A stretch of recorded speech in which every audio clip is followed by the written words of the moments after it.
ഇപ്പോൾ ഈ കോഴിക്കോട് കല്ലാച്ചി വിഷ്ണുമംഗലം പുഴയിൽ ഒരു യുവാവ് ചാടിയതായി സംശയമുണ്ട്. അവിടെ പോലീസും ഫയർഫോഴ്സും ചേർന്ന് പരിശോധന നടത്തുന്നുണ്ട്. എന്താണ് അവിടെ നടന്നത്?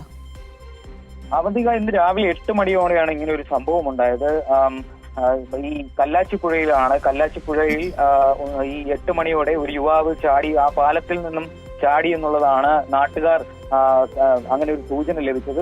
കോഴിക്കോട് കല്ലാച്ചി വിഷ്ണുമംഗലം പുഴയിലാണ് ഇത് യുവാവ് ചാടിയതായി ഇങ്ങനെ സംശയം ഉണ്ടായിരുന്നത്. ഇങ്ങനെ നാട്ടുകാർ വിവരം അറിയിച്ചതിനെ തുടർന്നാണ് ഫയർഫോഴ്സും പോലീസും ഇപ്പോൾ സ്ഥലത്തെത്തിയിട്ടുണ്ട്. യുവാവിന്റെ ഈ ഇരുചക്ര വാഹനവും മറ്റ് തുണിയും ചെരുപ്പും എല്ലാം അവിടെ ഇരിപ്പുണ്ട് എന്നുള്ളത് തന്നെയാണ്. അവിടെ ആ നദിയുടെ കരയിൽ നിന്നും ആ പാലത്തിന്റെ വശത്തു നിന്നും കിട്ടിയതോടെയാണ് ഈ ഇങ്ങനെ ഒരു സംശയം നാട്ടുകാർക്ക് ഉണ്ടാവുന്നത്. ഒരു യമഹ ഫാസിനോ സ്കൂട്ടിയിലാണ് യുവാവ് എത്തിയിരിക്കുന്നത്. യുവാവിന്റെ ചെരുപ്പും ആ പാലത്തിന് അടുത്ത് തന്നെ ഉണ്ട്. വളയം സ്വദേശിയായ യുവാവിന്റെ ടൂ വീലർ ആണ് ഇപ്പോൾ അവിടെ ഇരിക്കുന്നത് എന്നുള്ളത് കൺഫേം ചെയ്തിട്ടുണ്ട്. ആ നമ്പർ ഉപയോഗിച്ചുകൊണ്ട് RTO ഓഫീസിൽ പരിശോധന നടത്തിയത് വഴി വളയം സ്വദേശിയായ യുവാവിന്റെ ടൂ വീലർ ആണ് അവിടെ ഇരിക്കുന്നത്.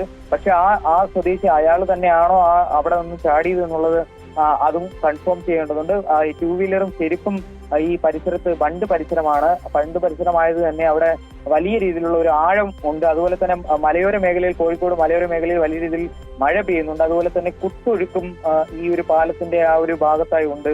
ആ യുവാവ് പാലത്തിൽ ചാടിയാലും ആ ചാടിയ ഭാഗത്ത് നിന്നും ഈ ഒരു ആ ഭാഗത്ത് നിന്നും മൃതശരീരം അല്ലെങ്കിൽ അദ്ദേഹത്തെ കണ്ടെത്താനാകുമെന്നുള്ള ഒരു പ്രതീക്ഷ ഇപ്പോഴുമില്ല. കാരണം കുത്തൊഴുക്കാണ് ഈ ഒരു പുഴയിൽ ഇപ്പോൾ ഉള്ളത്. രാവിലെ 8 മണിയോടെയാണ് ഇങ്ങനെ ഒരു സംഭവം ഉണ്ടായത്. ഉടനെ തന്നെ വിവിധ യൂണിറ്റുകൾ, ഫയർഫോഴ്സിന്റെയും പോലീസും സ്ഥലത്തെത്തി സ്കൂബ ഡൈവ് ടീമുകളെല്ലാം ഇതുമായി ബന്ധപ്പെട്ടുള്ള പരിശോധന നടത്തുന്നുണ്ട്. പക്ഷേ ഞാൻ നേരത്തെ പറഞ്ഞതുപോലെ തന്നെ കുത്തൊഴുക്കുള്ള ആയതിനാൽ ഇതുമായി ബന്ധപ്പെട്ട് ഉള്ള കൂടുതൽ എന്തായാലും അന്വേഷണം കുറച്ച് ദൂരത്തേക്ക് കൂടി വ്യാപിക്കേണ്ടതായി വരും. എന്തായാലും അദ്ദേഹം നീന്തി കയറിയിട്ടുണ്ടെങ്കിൽ കരയുടെ 2 സൈഡിലായി അതുമായി ബന്ധപ്പെട്ടുള്ള അന്വേഷണവും പുരോഗമിക്കുന്നുണ്ട്. എന്തായാലും കയത്തിൽ അകപ്പെട്ടിട്ടുണ്ടെങ്കിൽ മൃതദേഹം കിലോമീറ്ററുകൾ അപ്പുറത്തു നിന്നായിരിക്കും ലഭിക്കുക.